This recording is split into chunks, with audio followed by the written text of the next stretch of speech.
Gente, a gente está numa obra nossa aqui e aconteceu uma situação que a gente gostaria de compartilhar com os nossos colegas de profissão ou com as pessoas que se interessam aí para o ramo da construção, tá? A gente está fazendo uma reforma de uma casa e aconteceu uma situação que é a seguinte. Quando eu fazia faculdade de arquitetura, muitas vezes nos desenhos a gente tinha que fazer os cortes das paredes. E eu nunca entendi muito bem quais eram as camadas que tinham nas paredes, né? Do que era feita uma parede, o que tinha na parede, por que a parede media 10, 15 centímetros, né? O que ia além do tijolo nas paredes. E aí, como nessa obra aqui, a gente teve que derrubar algumas paredes para integrar alguns ambientes, acabou surgindo uma situação que é essa aqui, ó. A gente teve que derrubar essa parede, tá? E aí a gente percebeu que isso aqui faz uma coisa muito próxima a um corte de uma parede. Então a gente consegue entender todas as camadas que a gente tem nessa parede. E é mais ou menos isso que eu vou explicar para vocês. Aqui, essa parede é uma parede de tijolo maciço, tá? Não foi a gente que fez esse tijolo, não foi a gente que assentou, não foi a gente que fez esse serviço. Essa casa é uma casa um pouco antiga, mas vai dar para vocês entenderem mais ou menos do que é feita uma parede, que a ideia do vídeo é exatamente essa. Se vocês perceberem, ó, a gente tem o tijolo aqui, como a gente quebrou, a gente cortou o tijolo, então tá aparecendo só um pedaço do tijolo, tá? De cara, o que a gente consegue perceber? O tijolo, quando ele é assentado, não sei se dá pra vocês perceberem, ele tem um buraquinho que é isso aqui, ó. Esse aqui é um tijolo inteiro que a gente tirou da parede. E aí ele tem esse buraco aqui. Como o corte foi feito nesse sentido, a gente percebe que o buraco ele está virado para baixo. Por que o buraco fica virado para baixo?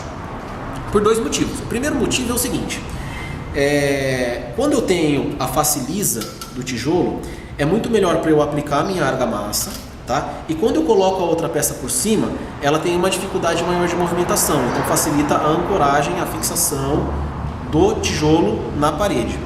Outra coisa importante também, por que essa parte lisa é sempre virada para cima? Quando eu vou respaldar uma parede, o que é respaldar a parede? Respaldar é quando você chega até o limite da parede, é quando você chega até o alto da parede. Isso pode ser uma parede de um pé direito como esse, ou pode ser uma parede de altura de balcão, como a gente vai fazer aqui também. Quando você respalda a parede, essa face aqui, ela estando virada para cima, você tem uma facilidade de requadrar e de acabar essa alvenaria muito mais fácil do que se ela tiver com essa face virada para cima.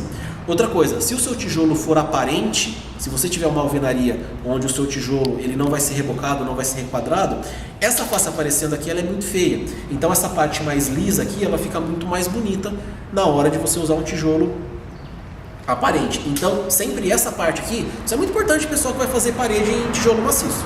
Essa parte lisa sempre para cima. Beleza? Uma outra coisa que dá para mostrar também na parede é o seguinte: a gente tem os tijolos, tá? E entre um tijolo e outro, a gente tem essa massa que ela se chama argamassa de assentamento. A argamassa de assentamento é o que une um tijolo ao outro. Ela é colocada embaixo e dos lados. Geralmente essa argamassa tem 1 centímetro, geralmente, tá? Aí o que acontece nessa massa aqui? Qual que é o traço que a gente costuma usar nessa massa? O traço, para vocês entenderem, são as medidas que compõem determinada argamassa. Por exemplo, vocês já devem ter visto 121, 134, 153. O que são esses números? O primeiro número, a primeira medida, é sempre a medida do cimento. O segundo número é o número do cal e o terceiro número é o da areia, tá? Quando a gente vai fazer uma alvenaria de tijolo como esse, tijolo maciço, a gente costuma usar a argamassa no traço 128, que é uma medida de cimento, 2 medidas de cal e 8 medidas de areia. Uma coisa interessante, quando a gente está fazendo uma parede de tijolo maciço, que é uma coisa que a gente costuma fazer nas nossas obras, é o seguinte: no pé da parede, os primeiros 30 centímetros, quando você vai fazer uma parede de tijolo maciço, você tem uma grande quantidade de argamassa por metro quadrado de alvenaria, porque o tijolo é menor do que um tijolo baiano, um bloco estrutural, ele é menor, então você gasta mais argamassa. A gente costuma fazer, nos primeiros 30 centímetros da argamassa, nos primeiros 30 centímetros de alvenaria, você usar um aditivo na argamassa impermeabilizante. Por quê? Você diminui a probabilidade de ter uma umidade do lado de fora para o lado de dentro dessa parede. Ela funciona como uma barreira para a umidade. É lógico que depois, quando você vai revestir essa parede, você já vai ter que usar um impermeabilizante no caso de uma área externa, mas acaba ajudando muito na hora de você fazer a mistura da argamassa, beleza? Aí, outra coisa que a gente percebe é o seguinte, então a gente já viu o tijolo, já viu a argamassa. Aí tem uma outra massinha aqui, chega um pouquinho mais perto aqui, não sei se vai dar para perceber. Uma massinha cinza aqui, ó, tá vendo? Que ela tá correndo toda a lateral, tanto de fora como de dentro. Essa massinha cinza, ela é o chapisco. O que é o tal do chapisco? O chapisco, ele é uma argamassa mais fluida, é uma argamassa mais líquida, geralmente à base de cimento e areia, embora eu já vi uma galera colocar também pó de pedra na massa. E a função dela é a seguinte: quando você tem um pedreiro bom, que assenta o tijolo e ele fica bem plano, essa parede ela tem pouca rugosidade e a argamassa de reboco tem uma certa dificuldade de ancorar, de colar nessa parede. O chapisco, ele serve para deixar uma base mais áspera, mais irregular, para na hora que você jogar o seu reboco, o reboco ficar na parede e não cair, tá? E ela é uma massa bem forte, então geralmente o pessoal pega lá, faz o traço, a gente usa 1:3 ou 1:4, uma medida de cimento para 3 medidas de areia, ou uma medida de cimento para 4 de areia se você tiver para área interna, por exemplo.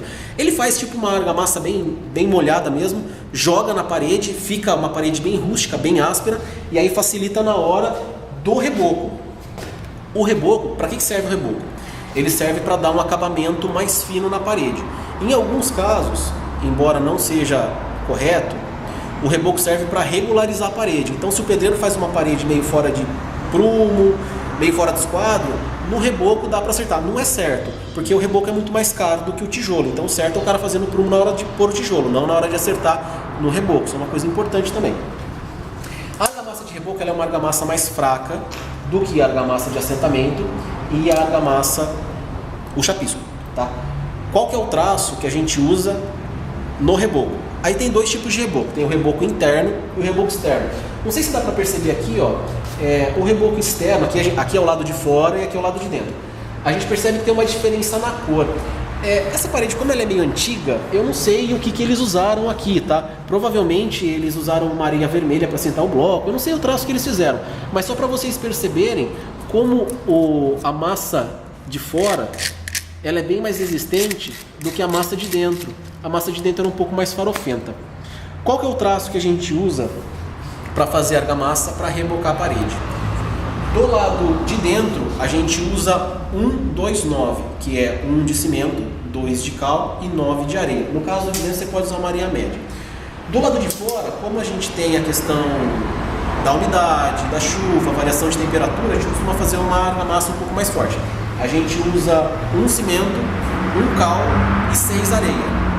Isso são sempre as mesmas medidas. Pode ser lata, pode ser copo, pode ser balde, mas sempre a mesma medida na hora de fazer o reboco. Aí você fez o reboco da parede, tá tudo certo. Aí o pedreiro sai da obra. O pedreiro sai da obra e entra o pintor. O que o pintor vai fazer? A primeira coisa que o pintor faz quando ele recebe a parede, no reboco, ele vai passar massa corrida, a famosa massa corrida. Aí você tem dois tipos de massa corrida. Você tem a massa corrida PVA, que é a massa corrida que o pessoal usa para a área interna. E para a área externa, como você tem a questão da umidade, a gente indica uma massa acrílica. Tá? A massa acrílica ela é mais resistente do que a massa corrida PVA para a área interna. E aí o que ele faz? Ele passa a massa corrida, espera secar e lixa. Para situações onde você tem um buraco na parede ou você tem uma área muito grande onde a parede mesmo rebocada ficou meio fora, não pode usar a massa corrida, porque a massa corrida quando ela seca, ela diminui de tamanho, ela murcha. Então você vai passar a massa e aí você vai esperar, ela vai murchar, você vai ter que passar de novo várias e várias vezes. O que eu indico, se for coisinha pouca, pode usar pó de gesso. Pó de gesso mistura na água, passa lá, faz tipo uma massa, passa lá, espera secar, lixa, porque ele não diminui de tamanho. E aí você vem com uma camadinha bem fininha de massa corrida. Aí depois da massa corrida, depois dela lixada, já está pronto para pintura. Você pega e já pode pintar. Você pode usar pintura para área interna, para área externa, textura, grafiado, o que for. Então basicamente é isso que tem numa parede. A gente tem um tijolo, nesse caso tijolo maciço, argamassa de assentamento, a gente tem o chapisco, o reboco, massa corrida dos dois lados e pintura dos dois lados. É lógico que isso varia muito de caso para caso. Esses traços que eu passei para vocês, eles variam, tá? É o que a gente costuma usar em obra, tá? Lembrando que essa argamassa de assentamento, ela não é para parede estrutural, ela é para parede de vedação, ela não tem função estrutural. Tá? Aí, se for ter função estrutural, existem argamassas industrializadas que podem ser usadas nesse tipo de situação. E basicamente é isso daí, é isso que a gente tem dentro de uma parede. Então, quando vocês verem uma parede em algum lugar, embora existam paredes de tijolo baiano, de alvenaria estrutural, de uma porrada de jeito de parede fazer, as mais convencionais são desse tipo. Tá? Então, a próxima vez que você ver uma parede, principalmente se for uma casa um pouco mais antiga, provavelmente você vai ver uma situação muito parecida com essa. Tá? Eu espero que vocês tenham gostado, que vocês tenham achado interessante o vídeo. Se vocês tiverem alguma dúvida, a gente compartilha aí o vídeo, escreve, manda um recado pra gente. Se tiver alguma ideia, alguma opinião, manda pra gente. E eu espero que vocês tenham gostado desse vídeo, espero que vocês tenham aprendido um pouquinho desse pedacinho da obra, né? Vai procurar fazer mais vídeos por aí. E qualquer coisa, manda um recadinho pra gente. Obrigado.